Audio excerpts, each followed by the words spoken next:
proses evakuasi warga negara Indonesia di Iran. Kita akan bertanya kepada salah satu warga negara Indonesia, Saida, yang saat ini sudah berada di Baku, Azerbaijan. Mbak Saida, selamat malam waktu Indonesia. Apa kabar? Selamat sore waktu Baku, Azerbaijan. Alhamdulillah sehat. Bagaimana, apa kabar, Mbak? Luar biasa, kabar saya juga baik dan saya senang melihat Mbak Saida juga sehat-sehat di sana. Selama 16 jam perjalanan ke Azerbaijan, cukup lelah ya Mbak? Lumayan, lumayan cukup lelah sekali, cukup cukup melelahkan. Tapi tetap sehat, yang penting begitu Mbak Saida. Kira-kira di mana tepatnya lokasi Mbak Saida sekarang? Bagaimana kondisi 97 WNI di sana? Alhamdulillah, saya sekarang di Baku, kemudian WNI juga 97 ini ada di hotel di Baku, Azerbaijan. Nanti katanya Senin akan kembali ke Indonesia ya?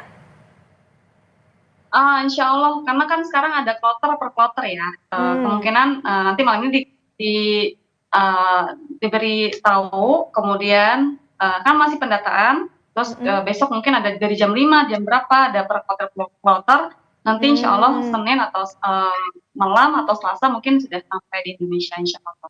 Oh, besok itu pun atau hari Senin pun itu per kloter ya? Nggak berbarengan, maksudnya tuh gimana Mbak Iya, Saida?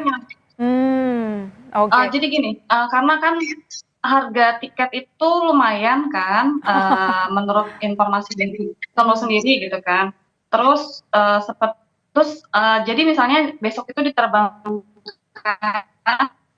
jam 5, kemudian juga kan akses terbatas, tidak bisa semuanya langsung berbarengan pulang. Jadi jam 5 ada pemberangkatan ke Indonesia, kemudian juga ada misalnya jam 8, kemudian jam 9, kemudian misalnya jam 11, jam berapa, seperti itu. Mungkin ada besoknya lagi, sampai semuanya di 7 itu dievakuasi. Oke, dan seluruh WNI yang melelahkan karena dan seluruh WNI yang bersama-sama dengan Mbak Saida saat ini semua bersiap untuk pulang dan keadaan mereka juga sehat-sehat ya Mbak?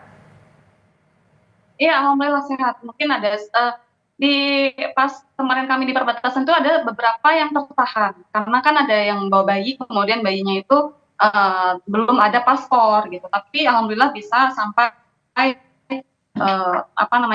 di perbatasan karena kan ada di Astara itu ya, Astara perbatasan Iran dan Azerbaijan. Itu lumayan nunggunya sampai 16 jam tadi.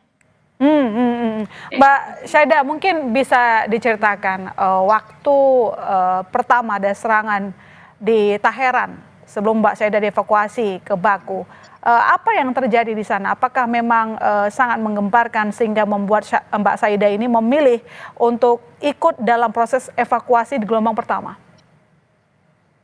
Iya, karena memang Teheran itu kan memang kapitalnya, ibu kota. Sedangkan kota-kota lain itu seperti seperti misalnya Mashhad itu tidak terlalu luas atau misalnya serangan-serangannya. Tapi kalau di Teheran itu banyak sekali ledakan-ledakan dari pagi, malam, kemudian juga yang paling banyak itu di malam hari sih. Tidak seperti misalnya di kotaku, mereka mungkin jauh gitu kan dari sekitar 2 jam dari Teheran, jadi nggak terlalu banyak ledakannya. Kalau di Teheran sendiri banyak, kemudian akhirnya saya memutuskan untuk evakuasi. Saya ke Teheran itu maksudnya di Teheran itu saya ke KBRI dari hari Kamis, kemudian itu pendataan segala macam, terus setelah itu dibantu sama KBRI juga untuk jam 7 pagi hari Jumat itu kan sempat nggak ada internet. Hari Kamis itu nggak ada internet, Jumat nggak ada internet. Kemudian saya dari Teheran ke arah utara, ke arah Kastin, ke arah Arash, terus menuju ke sana. Perjalanan sekitar itu sebenarnya kalau normal tidak berjam-jam seperti itu, tapi karena memang banyak sekali pemeriksaan di polisi itu pemeriksaan lagi, hampir menuju alhamdulillah menuju Astara. Kemudian juga di sana masih dicek lagi, bahkan sampai malam karena ada warga negara Cina di sana ya. Terus sudah gitu selesai, warga negara Cina sudah selesai keluar, kemudian Indonesia, kemudian di perbatasan itu masih dicek lagi. Terus alhamdulillahnya KBRI juga sangat membantu, sangat di sana juga sangat melayani, mengarahkan, kemudian sampai hotel pun ada Pak Duta Besar terpilih ya, Pak Roliansyah itu juga ikut membantu. Kami dijemput sama Pak Roli, Masya Allah, terima kasih banyak Bapak. Terus sampai hari ini kami sedang istirahat. Insya Allah mungkin besok ada penerbangan. Ya, dan Mbak Syaida tidak sabar akan segera bertemu dengan keluarga ya, Mbak? Iya, alhamdulillah Nah, bertemu dengan karena keluarga. pasti Ya, saya yakin Mbak Syaida ingin memberikan kabar kepada keluarga, maka dengan itu kita juga terhubung dengan adik Mbak Syaida yang berada di Bogor, Jawa Barat, ada Mas Abu Bakar. Mas Abu, selamat malam. Selamat malam. Satu frame sama kakaknya Mbak Syaida. Bahagia, Mas? Alhamdulillah. Alhamdulillah. Bagaimana Mas respon keluarga ketika mengetahui ada konflik Iran dengan Israel yang semakin memanas? Pertama kali mengetahui adanya tensi yang cukup panas di sana. Apakah Mas Abu, keluarga maupun ibunda orang tua begitu sempat begitu gelisah dengan kondisi Mbak Syaida? Iya, tentu saja mereka sangat gelisah ya, terutama ibu saya sendiri dan juga kakak-kakak saya, bahkan saya sendiri pun merasa sangat gelisah ketika dengar kabar konflik seperti itu ya. Iya, dan saat gelisah apa respon dari orang tua? Karena saya sempat dengar ibu juga sempat drop ya, Mas? Iya, ibu sempat drop apa ya? Karena kan dia tuh ibu saya orangnya kalau sedih jarang ditunjukin gitu di depan anak-anaknya, di depan saudara-saudara gitu. Dan tiba-tiba kemarin tuh ngedrop sendiri, keadaannya mulai agak parah ya, meriang dan sebagainya. Hmm. Dan sekarang ketika mengetahui kakak Mas Abu akan segera pulang ke Indonesia, situasi beliau sudah membaik? Sudah membaik dan better lah. Alhamdulillah kalau begitu. Mas, waktu kejadian kira-kira karena tadi Mas Abu menceritakan sempat panik begitu ya, sangat mengkhawatirkan sang kakak. Apakah sempat mencoba berkomunikasi dengan pihak Kemenlu atau mungkin ingin segera begitu Mbak Syaida bisa pulang ke tanah air? Iya, semua keluarga saya ya, itu sangat ingin sekali cepat-cepat pulang dari Iran karena takut terjadi suatu hal yang tidak ingin terjadi gitu.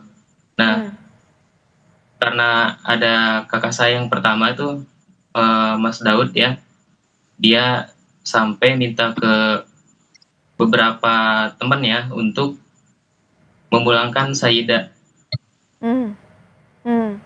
Eh, saya ke Mbak Syaida kalau begitu. Mbak Syaida kan satu dari 97 orang yang memilih untuk pulang dan mau dievakuasi ke Indonesia begitu. Tapi yang kami ketahui juga bahwa kemarin laporan dari Kemenlu juga banyak juga warga negara Indonesia yang memilih untuk tidak pulang dengan alasan situasi aman di sana. Tapi mungkin Mbak Syaida punya keterangan informasi hasil percakapan dengan mereka. Apa alasan terbesar mereka tidak pulang? Padahal yang kita tahu adalah eskalasi semakin memanas. Apalagi sekarang Amerika Serikat sudah ikut campur dalam perang ini. Banyak ya, itu apa namanya, teman-teman kenapa tidak memilih untuk dievakuasi, karena pertama itu di Qom sendiri itu aman, yang tadi saya sampaikan itu ledakannya itu tidak separah di Tehran. Di Tehran itu dari mungkin pagi di jam 3 sore, kemudian malam jam 12, jam 2 itu pasti selalu ada ledakan gitu kan. Nah, di Qom sendiri itu tidak ada ledakan, mungkin ada satu dan itu pun tidak terlalu terdengar, bahkan aman. Mungkin itu adalah salah satu yang membuat mereka untuk evakuasi seperti itu, karena memang di sana masih aman gitu. Terus keduanya juga mungkin ada yang masih hamil, teman saya ada yang masih hamil itu 8 bulan, mungkin untuk susah untuk apa namanya untuk melakukan persalinan di sini. Misalnya untuk pergi ke pesawat pun agak susah. Iya. Yang saya tahu. Dan yang lainnya itu adalah apa namanya, sebentar lagi kan mau selesai nih, tinggal nunggu ijazah. Terus karena harus nunggu ijazah itu makanya untuk mereka itu memutuskan untuk tetap stay di Iran agak lumayan sulit ya, yang saya tahu. Itu beberapa contoh apa namanya proses yang misalnya mereka juga harus berpikir panjang. Iya, Seperti ya. seperti itu sih. Selain memang alasan merasa di sana aman, tapi ternyata ada kendala masing-masing orang individu begitu ya, supaya tetap memilih berada di sana. Mbak Saida, sekarang kan saya rasa Mbak Saida merasa lega akan segera pulang. Sebelumnya pasti sempat panik ya, karena jauh dari keluarga ya?